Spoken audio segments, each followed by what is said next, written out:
Hey guys, I'm doing a very, very special kind of update here, and it's something that I never thought I would have to do in my lifetime, especially after the whole bout that last year that I've had with my husband with his cancer situation and everything. But basically, so for those of you that have no idea what's going on, I haven't.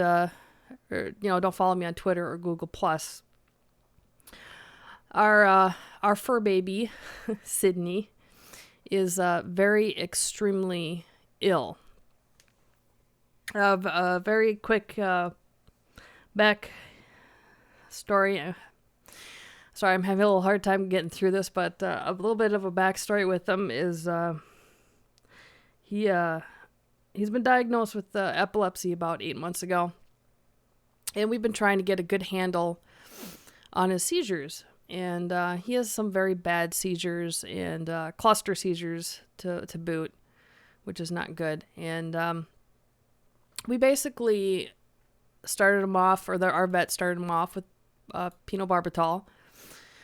And every time he had a cluster of seizures, we would update our vet with it, and she would update or raise the barbital levels. And it got to the point where we couldn't go any higher with the barbital, and nothing's really changed with the seizures. So I wanted to start a video log to kind of help the vets so they can see everything, and maybe we can get somewhere. And so I started an actual YouTube channel so the vets could see everything. I'll post the link down below. So if you care to, keep up with how he's doing with that, you can watch it over there. But I do warn you, it's video of seizures, so it can be a little graphic. Or if you've never seen an animal or a human go through seizures before, it can be a little bit of a shock, like it was to us the first time Sydney ever had a seizure. And Sydney is only 4 years old. Purebred Springer Spaniel. And he is our fur baby. So he wasn't doing any good with his medications. And then about the 3rd of November this month, our veterinarian put him on a second seizure medication called potassium bromide. And the first November 18th, I think it was Wednesday, we got up. It was a normal day, and Sydney just seemed kind of off, not himself. Seemed uncoordinated. He was walking around like he was drunk or something. So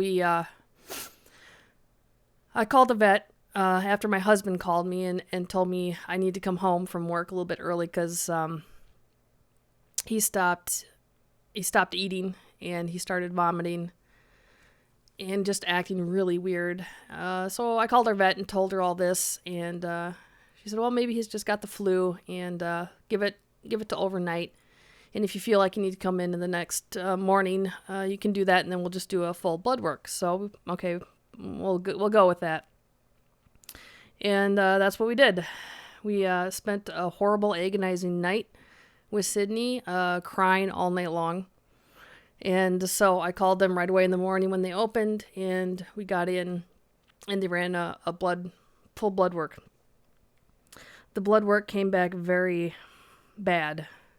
There was a lot of levels that were either too low or too high that the machine couldn't even read it.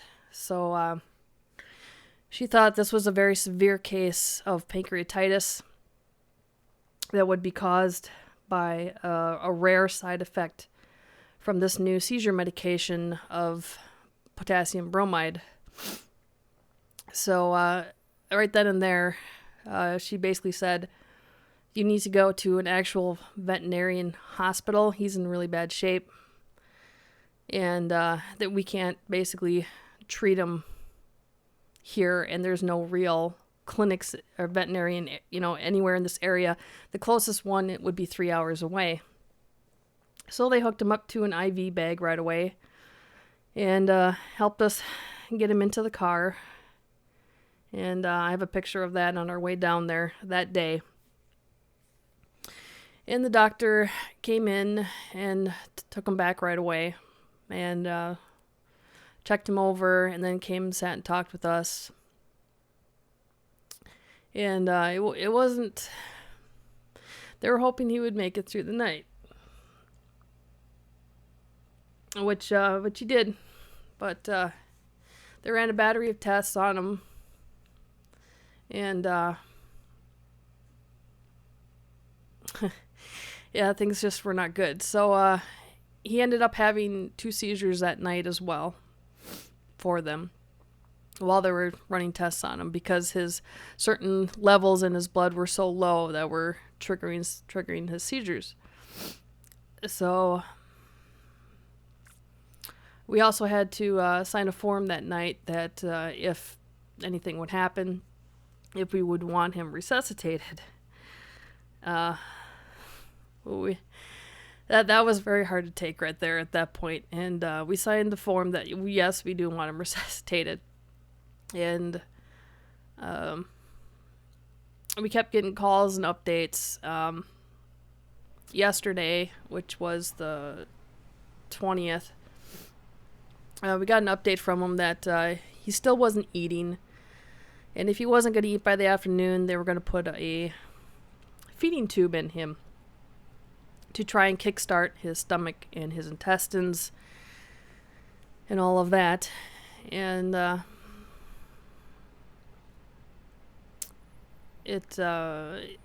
guess it went okay for at first, because they wanted to get his medication in orally through his feeding tube versus through the IV, as it's a lot more expensive to do it through the IV versus the feeding tube orally.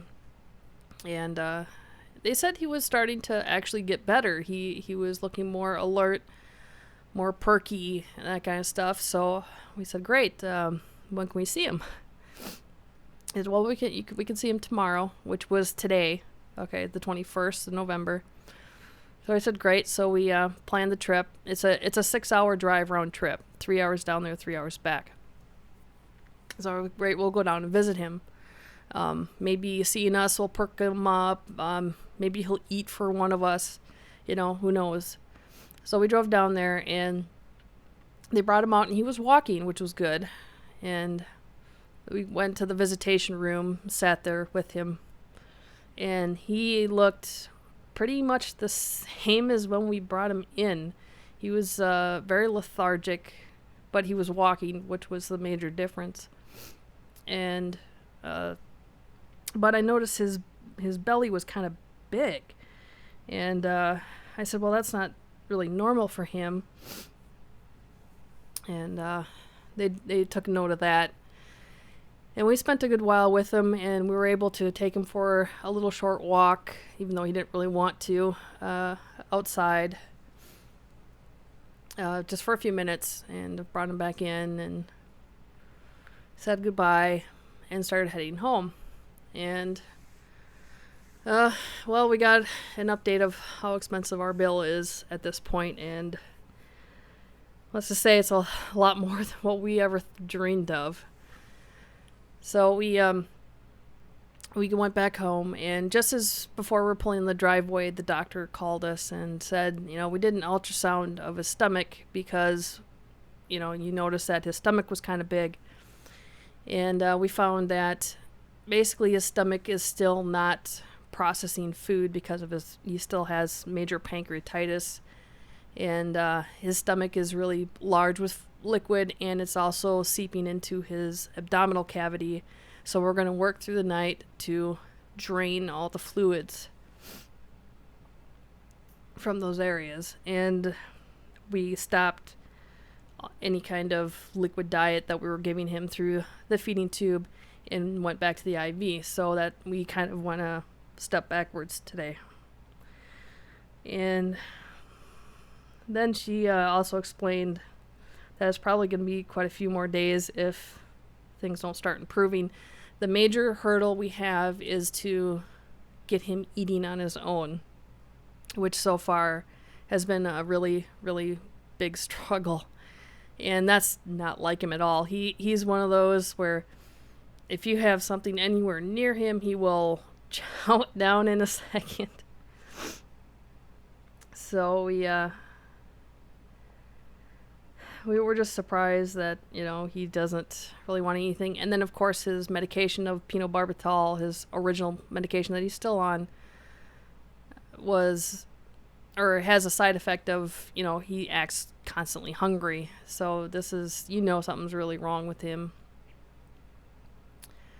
And kind of figured what the ballpark figure is going to be by the time this is all said and done, and it's probably going to be in excess of over 10 grand. We have now emptied our savings to try and save him, and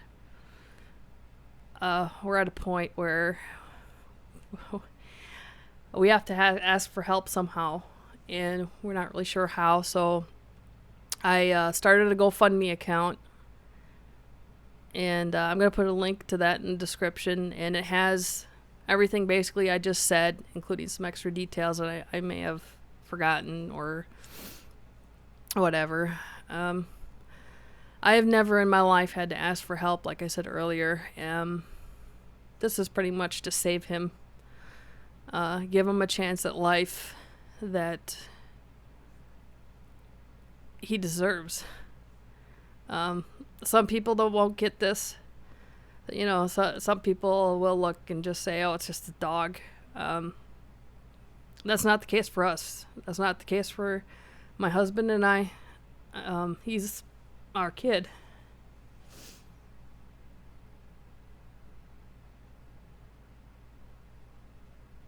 And we love him like a child. So that's basically the story. And if we can get through this, then we also have to get a handle on his epilepsy, which we still don't have a handle on that. So there's just an incredible amount going on with him. And we would really like him to be here with us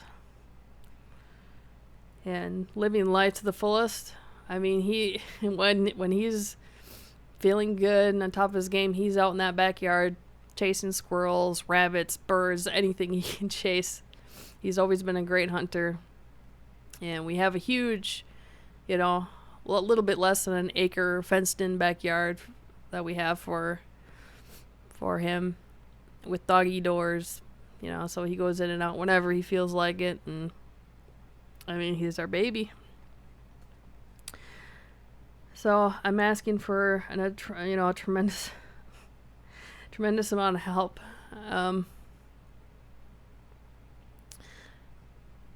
To save him. And I don't expect to come anywhere near that goal that I have set. This is just a lower end ballpark figure of everything he's going through right now and what will be soon after. And believe me, anything at all will help tremendously, and you'll have no idea how thankful we are for any support, any and all support, no matter what it is.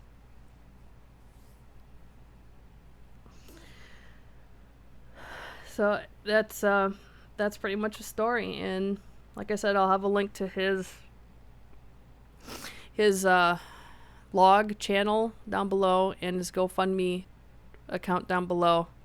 And I'm asking you guys so much help. Share this video, share the link with whoever you can. Whoever would understand, I guess I should say. I know I'm going to get some feedback for this, not good feedback, but I don't really care. He's my child. So I hope you guys understand. And again, I thank you guys so much for your support. and everything. People that have known me for the years I've been on YouTube know that I've never asked for help like this before in my life.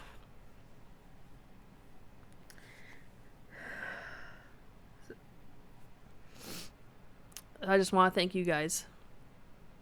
Thank you so much for your support.